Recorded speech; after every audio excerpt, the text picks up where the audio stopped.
नमस्कार, उत्तर प्रदेश की खबरों में आपका स्वागत है। मैं हूं आपके साथ अनुष्का सिंह। पंचायत चुनाव में उतरे प्रत्याशियों के लिए प्रचार प्रसार जोरों शोरों से चल रहा है। सभी प्रत्याशी अपने अपने मतदाताओं के लिए अपील कर रहे हैं। आगरा में ग्राम पंचायत से महिला प्रत्याशी गजाला बेगम भी चुनाव प्रसार के अंतिम दौर में अपनी किस्मत आजमाने के लिए तूफानी जनसंपर्क कर रही हैं। उम्मीदवार प्रत्याशी गजाला बेगम और गांव के मतदाताओं से हमारे संवाददाता ने खास बातचीत की। महिला प्रत्याशी गजाला बेगम ने गांव के हर प्रकार के विकास कराने की बात कही।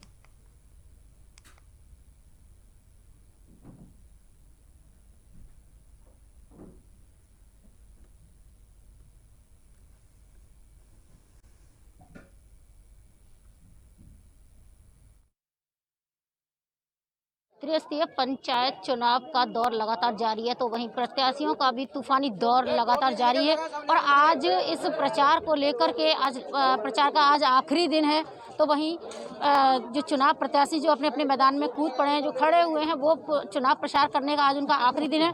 तो वहीं आज अपने तूफानी दौर में लगातार भाग में मचे हुए हैं। इसी बीच हम आए हैं आहरण ग्राम पंचायत में, जहां एक महिला प्रत्याशी हमारे साथ मौजूद हैं।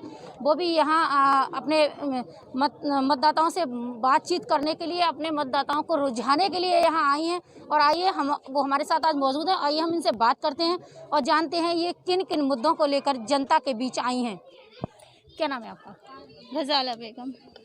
आप यहाँ चुनावी मैदान में उतरे हैं, तो आप किन किन मुद्दों को लेकर के गांव के विकास कार्य कराने के लिए आज आप प्रत्याशी मैदान में उतरे हैं? सबसे पहले तो मैं सभी ग्रामवासियों को हाथ जोड़कर नमस्कार करती हूँ और मैं चाहती हूँ कि यहाँ पर सारी महिलाओं को काम मिले और बुजुर्ग महिलाओं और विधवा महिलाओं के लिए मैं पेंशन बांधने की कोशिश करूँगी। उनको सभी को पेंशन दिलाऊँगी और चाहती हूँ कि जो लड़कियाँ हैं, जो बेरोजगार औरत हैं, उनको मैं सिलाई सेंटर और अपनी तरफ से कुछ अच्छा सा काम डेवलप करके उनके लिए प्रोवाइड करवाऊंगी। जिस तरह बात की जाए प्रधानमंत्री शौचालय की, प्रधानमंत्री आवास की, तो आपके ग्राम पंचायत में कितने आवास नहीं बने हैं, तो इस तरह का कोई आप कार्य करेंगे क्या? जी हाँ, अगर मैं देखूंगी कि गांव में कितनी शौचालय बन चुकी हैं और कुछ घरों में नहीं होंगी, तो मैं वहाँ पर शौचालयों की पूर्ति करने की पूरी कोशिश करूंगी। देखा जाता है कि गांव के विकास कार्यों की आहरण क्षेत्र में काफ़ी विकास बिल्कुल भी नहीं हुआ है, तो इसके लिए आप और किन किन मुद्दों पे कार्य करेंगे आप? सबसे पहले मैं गांव की सड़कों को, बिजली को, पानी यहाँ का बहुत गंदा है, मैं उस पानी को स्वच्छ करने की कोशिश करूंगी, क्योंकि लोग गंदा पानी पियेंगे तो बीमार पड़ेंगे। और यहाँ पर कुछ लोगों की ये ख्वाहिश है कि वहाँ पर उनके गांव में, छोटे छोटे गांव में मंदिर बने, तो उनको बनवाऊंगी मैं। और क्या नाम है सर, और इसमें हरियाली का ज़्यादा ध्यान रखूंगी, ताकि लोगों को पता चले कि ग्रीन सिटी बने, ये ग्रीन आहरण बने। तो ये थी हमारे साथ आहरण ग्राम पंचायत से एक महिला प्रत्याशी गजाला बेगम। इन्होंने अपनी जनता के लिए प्राथमिकता, जनता के लिए क्या कुछ कार्य करेंगी, ये मुझे बताया। तो आइए मैं बाकी के यहाँ कुछ मतदाता महिलाएं भी मौजूद हैं, जो कि मैं उनसे बात करना चाहूँगी कि इनको कैसा प्रत्याशी, आपके अपनी गांव के लिए कैसा ग्राम प्रधान चाहिए, ग्राम की सरकार बनाने के लिए कैसा ग्राम प्रधान की इनकी आवश्यकता है। क्या नाम है आपका? सितारा बेगम। क्या नाम है आपका? सितारा बेगम। आपके ग्राम पंचायत में एक महिला प्रत्याशी ग्राम प्रधान बनने के लिए उतरी हैं, आपको कैसा प्रत्याशी चाहिए? क्या आप इनको किस तरह से आप देखते हैं? हमारे बारे में तुम सोचेंगे और सब कुछ, औरतों को सब कुछ सुविधा मिलनी चाहिए अच्छी तरह से, और सबकी घर में सुविधा होनी चाहिए। जैसे आप वृद्ध हैं, क्या आपको वृद्धा पेंशन अभी मिलती है? हमें नहीं मिलती है। नहीं मिलती है। यहाँ हमारे साथ एक युवा लड़की एक मौजूद है, युवा मौजूद है। इनसे हम बात करते हैं और जानते हैं कि इनको कैसा ग्राम प्रधान चाहिए। ये महिलाएं, क्या नाम है आपका? माय नेम इज अलिशा खातून। जी, कहने तो आपको ग्राम प्रधान बनने जा रही है, गांव की सरकार नहीं बनने जा रही है, तो आपको कैसा प्रधान चाहिए? जी, गज़ाला बेगम जैसा, जैसे कि हर इंसान चाहता है युवा में कि युवा जैसा हो, उसकी सोच रखने वाला हो। तो हम लोग तो यही चाहते हैं कि वो हमारी प्रॉब्लम को समझें, हम उनको बता सकें, ज़ाहिर कर सकें अपनी बातों को। तो कि अपने बराबर को हो तो वो समझ सकता है कि उनसे हम कह भी सकते हैं खुल के कि हमें उनसे क्या कहना है, और बाकी लोगों से कहने के लिए कुछ हेजिटेशन भी होती है, वो हम रोक नहीं पाते हैं। तो लड़कियों की जो प्रॉब्लम होती है, महिला प्रधान होगी, तो हम उनसे कह सकेंगे कि हमें आखिर कहना क्या है उनसे, इसलिए। आपको आपके गांव में क्या क्या समस्याएं हैं, क्या क्या ऐसी प्रॉब्लम है जो आप नहीं कह पा रहे हो और आप महिला प्रधान को ही चुनना चाह रहे हो? समस्याएं तो बहुत सारी होती हैं, जैसे कि कुछ हम महिला प्रधान को ही बता सकते हैं और जो जेंट्स होता है उसको बता नहीं सकते, तो वो तो सिर्फ महिला प्रधान के बीच और हमारे बीच में ही हो सकती है। और हमारे साथ यहाँ कुछ युवा भी मौजूद हैं जिनसे हम बात करते हैं कि इनको अपनी गांव की सरकार इनकी नई बनने जा रही है, तो इनको कैसा ग्राम प्रधान चाहिए। क्या नाम है आपका? मेरा नाम है सुनील वाल्मीकि। भैया, आपको जो गांव की नई सरकार बनने जा रही है, तो आपको कैसा प्रधान चाहिए अपने गांव के लिए? हमें प्रधान चाहिए विकास के तौर पर। जो हमने पिछले प्रधान हमने मेहनत करके करवाया था, उन्होंने हमारे गांव में या ग्राम पंचायत में जितने भी हमारे ग्राम पंचायत में गांव आते हैं, ऐसा उन्होंने कुछ भी नहीं किया। इसलिए उनके खिलाफ हम सब विरुद्ध खड़े। पिछले बार उनके साथी थे, यहाँ पर जितने भी है पिछली बार उन्हीं के साथ थे, आज इधर है। क्योंकि ये जो गजाला बेगम है, इनका विकास कार्य हमें बहुत पसंद है। ये कुछ भी नहीं थे, किसी पद में नहीं थे, फिर भी गांव के लोगों को बहुत सहायता की इन लोगों ने। और मतलब आपका कहने का मतलब ये है कि ये प्रधान ना होते हुए भी इन्होंने गांव के लिए कुछ किया? जी, इन्होंने इतना कुछ किया कि लॉकडाउन में हमारे जातीय के आदमी यहाँ पर रोजगार मिला था, यहाँ पर कुछ खाने के लिए, कुछ पीने के लिए, बहुत कुछ किया। जो हमारे गांव का मौजूद प्रधान था, उन्होंने हमारे गांव में ना तो कुछ काम किया, ना ही लॉकडाउन में किसी का साथ दिया। तो हमें ऐसा प्रधान नहीं चाहिए था। अब हमने रुख अपना गजाला बेगम की तरफ मोड़ा है, देखे भगवान क्या करता है। तो ये हमारे साथ एक युवा मौजूद थे इस गांव से, जिन्होंने अपनी समस्या को बताया और कहा कि हमें गजाला बेगम जैसा ही प्रधान चाहिए, क्योंकि प्रधान ना होते हुए भी गजाला बेगम ने काफ़ी इनकी सहायता की है। हमारे साथ यहाँ एक और युवा मौजूद हैं, हम उनसे भी जानते हैं और बात करते हैं कि इनको कैसा प्रधान चाहिए। क्या नाम है? मेरा नाम माधव शर्मा है। जी भैया, जैसे कि आपके इससे पहले प्रधान थे, उन्होंने कितने विकास कार्य कराए, क्या कुछ विकास कार्य कराए? देखिए, पहली बात जो हम चाहते हैं कि रोजगार की बात, तो गजाला बेगम ने जो रोजगार की बात की कि महिला रोजगार वो फर्स्ट ऑफ ऑल होना चाहिए, क्योंकि जो महिला विधवा हैं और उनको रोजगार मिलना चाहिए। तो इन्होंने जो रोजगार की बात रखी वो हमें अच्छी लगी।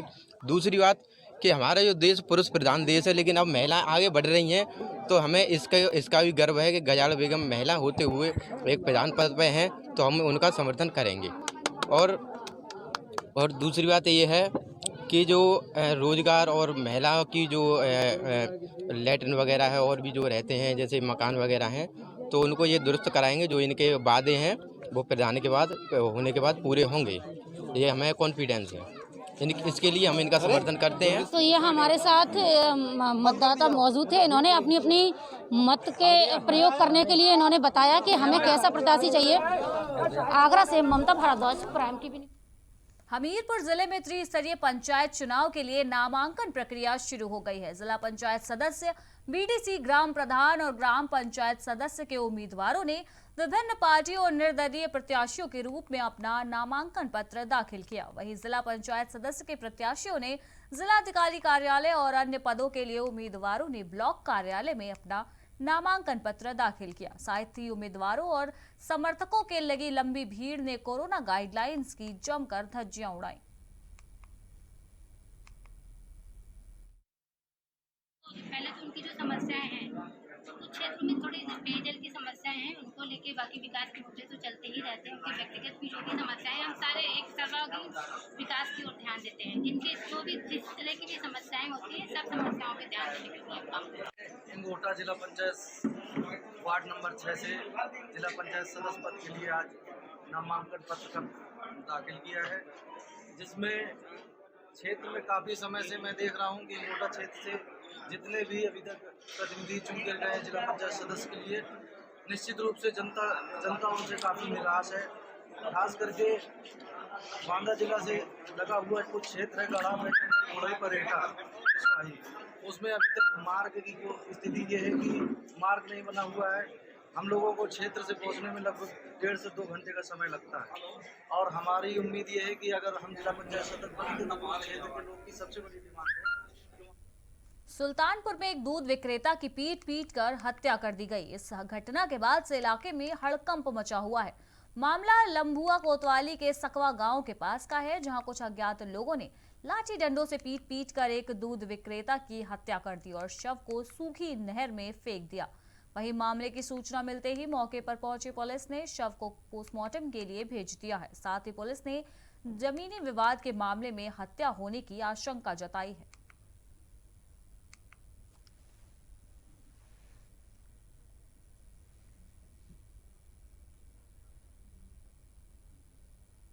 लखनऊ में टूड़ियागंज के नगरीय सामुदायिक स्वास्थ्य केंद्र में कोविड-19 के टीके लगाए जा रहे हैं। सरकार के वैक्सीनेशन पालन के अंतर्गत 45 वर्ष से ऊपर लोगों को कोरोना के टीके लगाए जा रहे हैं। इस दौरान स्वास्थ्य सेवा अधिकारी विस्मित सिंह का कहना है कि अभी जितनी चीजें उपलब्ध हैं उस हिसाब से टेस्टिंग की जा रही है। साथ ही उन्होंने बताया कि अब तक 1200 केस सामने आए हैं और लगभग 300 लोगों को रोज वैक्सीन लगाई जा रही है। वहीं अस्पताल के बगल में कूड़े का अंबार लगा हुआ है, जिस पर नगर निगम के अधिकारियों ने चुप्पी साध रखी है।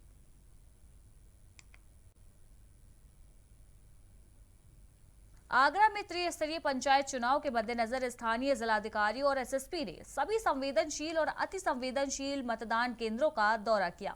इस दौरान शमशाबाद, ठेरई, इरौली, इम्तमादपुर, अजनेरा सहित कई क्षेत्रों में मतदान केंद्रों का निरीक्षण किया गया। उन्होंने बताया कि सभी संवेदनशील पोलिंग बूथों पर कैमरों से नजर रखी जा रही है। वहीं दोनों अधिकारियों ने पंचायत चुनाव को शांतिपूर्ण तरीके से संपन्न कराने के लिए लोगों से अपील करते हुए दिशा निर्देश भी जारी किए हैं।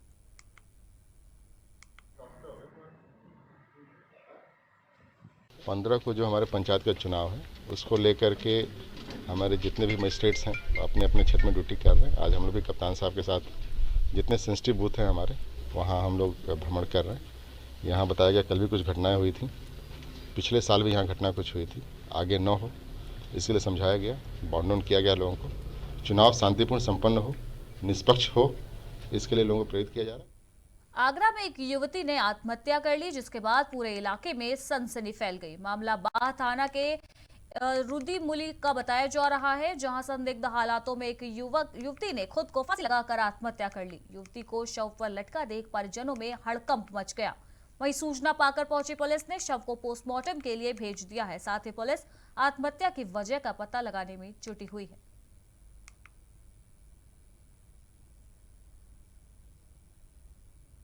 लखनऊ के मलिहाबाद में चुनाव आयोग के नियमों की खुलेआम धज्जियां उड़ाई जा रही हैं। वहां एक दबंग ने बिना किसी खौफ के चुनावी प्रचार में खूब असलहे लहराए। वहीं ग्राम पंचायत नवीनगर के वर्तमान प्रधान प्रत्याशी के समर्थन में पहुंचे पूर्व प्रधान जमशेद अली भी कोविड-19 के नियमों का उल्लंघन करते दिखाई दिए, जहां उन्होंने अपने सैकड़ों कार्यकर्ताओं के साथ बिना मास्क के रैली निकाली। साथ ही बताया जा रहा है कि बिना किसी अधिकारी के परमिशन के ये रैली निकाली गई, जिसमें सोशल डिस्टेंसिंग की जमकर धज्जियां उड़ाई गई।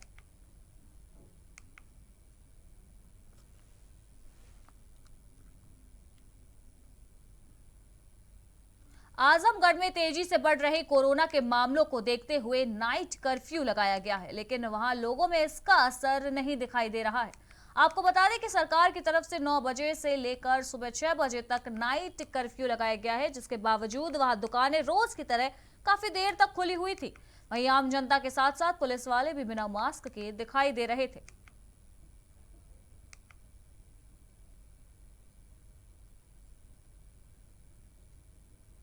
औरैया में त्रिस्तरीय पंचायत को लेकर एरवा कटरा ब्लॉक में नामांकन प्रक्रिया शुरू हो चुकी है। एरवा कटरा में पुलिस प्रशासन के पुख्ता इंतजाम है। काफी बड़ी संख्या में पुलिस प्रशासन ने देखरेख में नामांकन किया जा रहा है। बता दें कि एरवा कटरा 500 मीटर की दूरी पर बैरियर लगाए गए हैं। इसके साथ साथ ब्लॉक में केवल प्रत्याशी के प्रस्तावक के ही अंदर प्रवेश कर रहे हैं। ब्लॉक सभागार में कोविड जांच के बाद ही प्रत्याशी को अंदर प्रवेश मिल रहा है।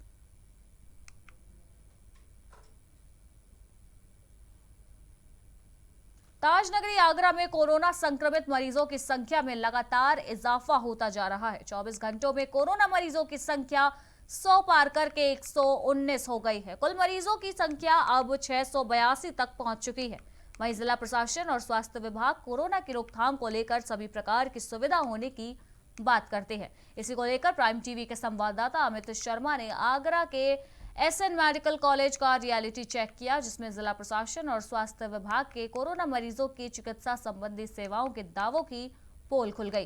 प्राइम टीवी की पड़ताल में एसएन मेडिकल कॉलेज में कोविड मरीजों के लिए कोविड हेल्प डेस्क विंडो बनाई गई है, जो रियलिटी चेक के समय बंद पाई गई, जिसके कारण कोविड संबंधित मरीजों को जानकारी नहीं मिल पा रही थी और उन्हें वापस लौटने पर मजबूर होना पड़ रहा था। इतना ही नहीं, हमारी टीम को रियलिटी चेक के दौरान कोरोना संक्रमित मरीज के तीमानदार ने एसएन मेडिकल कॉलेज पर गंभीर आरोप लगाए। रियलिटी चेक में साफ है कि कोरोना के बढ़ते हुए आंकड़े और मौतों की संख्या के लिए जिला प्रशासन और स्वास्थ्य विभाग साफ तौर पर जिम्मेदार है।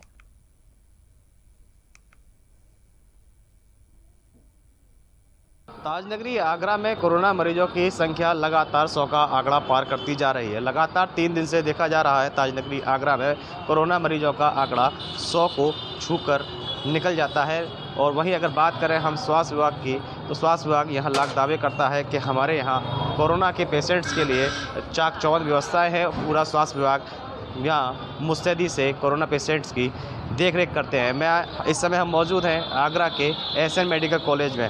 मैं आपको बताना चाहता हूँ, मैं दिखाना चाहता हूँ, ये कोविड हेल्प डेस्क की विंडो है, जहाँ पर कोविड से संबंधित कोई पेशेंट आए तो उसको उससे संबंधित जानकारी इसी विंडो पर दी जाती है। लेकिन तस्वीरों में आप देख सकते हैं ये विंडो पूरी तरीके से बंद है और जो पेशेंट्स यहाँ आ रहे हैं जिनको कोविड जैसे लक्षण हैं और वो अगर उसकी जानकारी लेने के लिए यहाँ आते हैं तो उनको इस विंडो को बंद देखकर वापस जाना पड़ता है। और वहीं अगर बात करें यहाँ की स्वास्थ्य व्यवस्थाओं की, तो जिलाधिकारी और आगरा सीएमओ ने साफ तौर से कहा है कि हमारे यहाँ एसएन मेडिकल कॉलेज में कोविड पेशेंट्स के लिए चाक चौबंद बढ़िया तरीके की व्यवस्थाएँ की गई हैं, जिससे कोई भी कोरोना पेशेंट्स को कोई भी परेशानी ना हो। लेकिन अभी हमने आपको बताया एक पेशेंट यहाँ इस तरीके का था जिसको 3 दिन तक इन्होंने कोई भी ट्रीटमेंट कोरोना का नहीं दिया। अंत में आज उसको दिल्ली के लिए रेफर गंभीर हालत में किया गया है।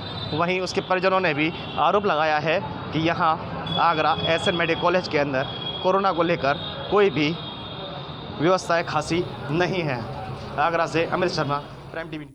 वहीं आजमगढ़ में रिश्तों को शर्मसार करने वाला एक मामला सामने आया, जहां गंभीरपुर में एक भाई ने अपनी ही सगी बहन के साथ दुष्कर्म कर उसकी हत्या कर दी। बताया जा रहा है कि युवक ने पहले अपनी सगी बहन के साथ दुष्कर्म किया और जब उसकी बहन ने घटना के बारे में घरवाले को बताने की बात कही तो युवक ने अपनी बहन की हत्या कर दी। वहीं मामले की सूचना लगते ही पुलिस मौके पर पहुंची और युवक पर मुकदमा दर्ज कर लिया। साथ ही उसे हिरासत में लेकर जेल भेज दिया गया है। ये थाना गंभीरपुर में उमरीगिरी गांव की घटना है, जिसमें एक सगे भाई द्वारा अपनी बहन को घर में अकेला पाकर उसके साथ शारीरिक संबंध बनाने का पहले जबरदस्ती प्रयास किया गया। उसका विरोध करने पर भी उसके द्वारा शारीरिक संबंध बनाया गया और जब उसके द्वारा ये कहा गया कि मैं पूरे परिवार को ये बात बताऊंगी, तो उसके द्वारा उसके अपने ये सब हरकत को छिपाने के लिए गला दबा के हत्या कर दी गई और पूरी घटना को छिपाने के लिए उसके द्वारा उस शव को जो है एक दीवान में डालकर बंद कर दिया गया था। जब पुलिस को इसकी जानकारी हुई तब शव को बरामद किया गया और अभियुक्त को गिरफ्तार करके संबंधित धाराओं में उसको जेल। सीतापुर जिले के जिलाधिकारी विशाल भारद्वाज और पुलिस अधीक्षक आरपी सिंह ने नगर क्षेत्र में नवरात्र पर्व के प्रथम दिन कोरोना प्रोटोकॉल का व्यापक निरीक्षण किया। इस दौरान पुराना Sitapur city station, Lalbagh bus stop और सदर क्षेत्र में भ्रमण कर रात्रिकालीन प्रतिबंधों की समीक्षा की गई और इसके प्रभावी अनुपालन के लिए आवश्यक दिशा निर्देश भी जारी किए गए। वहीं जिले के प्रसिद्ध तीर्थ स्थली नैमिषारण्य में ललिता देवी मंदिर का दौरा करते हुए सुरक्षा प्रबंधों का भी जायजा लिया गया।